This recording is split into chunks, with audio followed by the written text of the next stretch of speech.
Bla. Vienam, gali kalbėti. Aš bijau, kad draugai mane pakvies susitikti metų pabaigoj, gruodžio pabaigoj. Ir pas mane yra neužbaigtų reikalų, man reikia susivesti išlaidas, man reikia deklaruoti pajamas. Jeigu aš pakliūsiu į televiziją, pakliūsiu į viešumą, tai iš manęs atims visas pajamas, iš manęs atims visas pašalpas, iš manęs atims visas garantijas. Aš nieko nebeturėsiu, iš manęs man užblokuos internetą namuose. Tai noriu pasakyti, kad aš bijau, kad aš pakliūsiu į viešumą iki naujųjų metų ir tada sako, tavo diagnozė bus, kad tu būsi pririštas prie lovos. Tai va, iš manęs atims visą gyvenimą. Mūsų planetai yra 500 milijono metų, Saulės sistema egzistuoja 14, Saulės sistema tai ir yra visa visata. Ir vat, kai gimė Jėzus, atsirado Azijos žemynas ir Europa, tai buvo apie 1000 planetų, 100 planetų, aš nežinau. Tai buvo, žodžiu, daug planetų, bet visa tai yra esmė, kad moteris kadaise gyveno Rusijos civilizacijoje ir jos dėl to labai kentėjo, pergyveno ir jos labai kankinosi tuom, kad viskas buvo absoliučiai rusiška. Bet įdomu tai, kad pirmoji kalba yra išnykusi. Pirmoji žmonių kalba yra išnykusi prieš 14 milijardų metų. Moteris 14 milijardų metų kūrė kalbas Saulės sistemoje. Ir, Tai kas pirmas, vyras ar moteris? Aš nežinau, pirmoji atsirado žiurkė, tai buvo hermafroditė. Hermafroditė žiurkė, ne? Taip. Ir visa. O prieš žiurkę kas buvo? Prieš žiurkę buvo Marso planeta, Marso tipo planeta. Marso gyvybė? Jo, gyvybė Marse. Tai buvo pačioje pradžioje, tai buvo gyvybė Marse ir gyvybė atsirado ne vandenyje, gyvybė atsirado ore ar net vakuume. Gyvybė atsirado vakuume, bet buvo labai šalta. O kas yra tuštuma? Tuštumos nėra, nes visur yra dalelės, tuštuma neegzistuoja. Mėnulyje yra vėjas.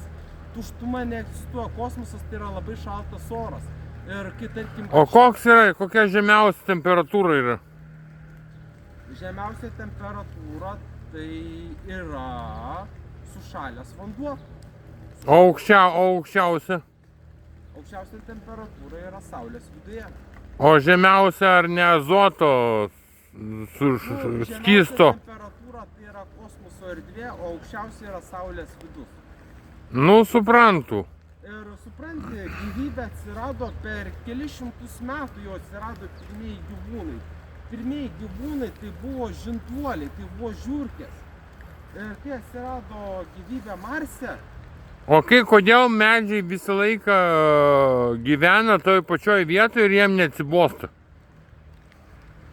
Medžiai atsirado tam, medžiai yra negyvi, tai yra tik tai vegetuojanti kažkokia rūšis gyvybės.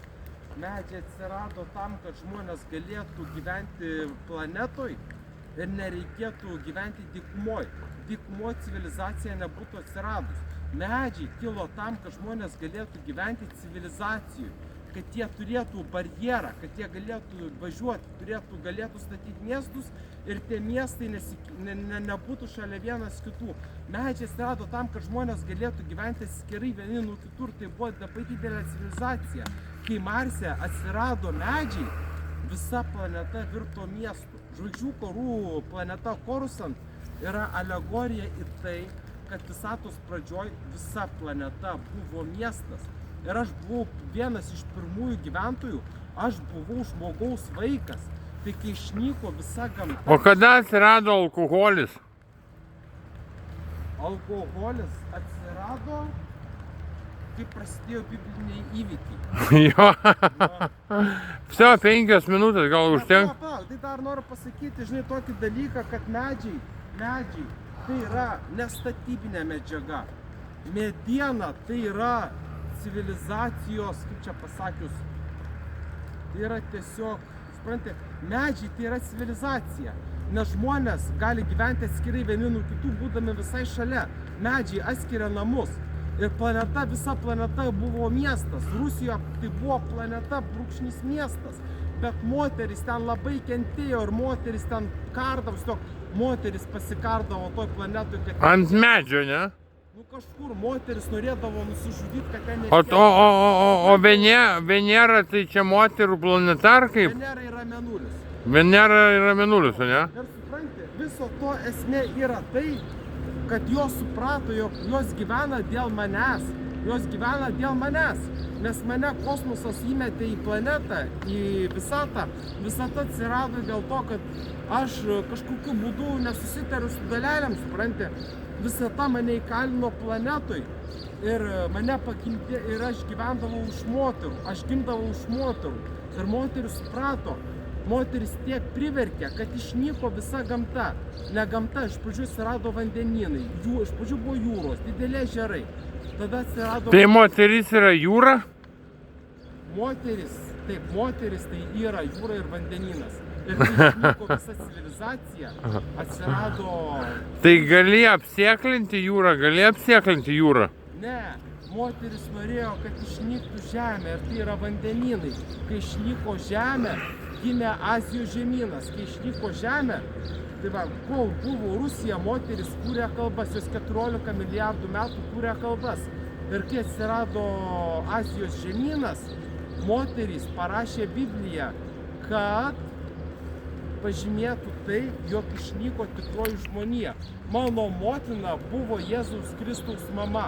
Mano motina buvo Jėzaus Kristaus mama. Ligoniniai pasakė... O tai Jėzus Kristus yra Saulė? Jėzus Kristus tai yra žmogus, kuris gimė visatos pradžioj. Gerai, viskas. Nu gerai.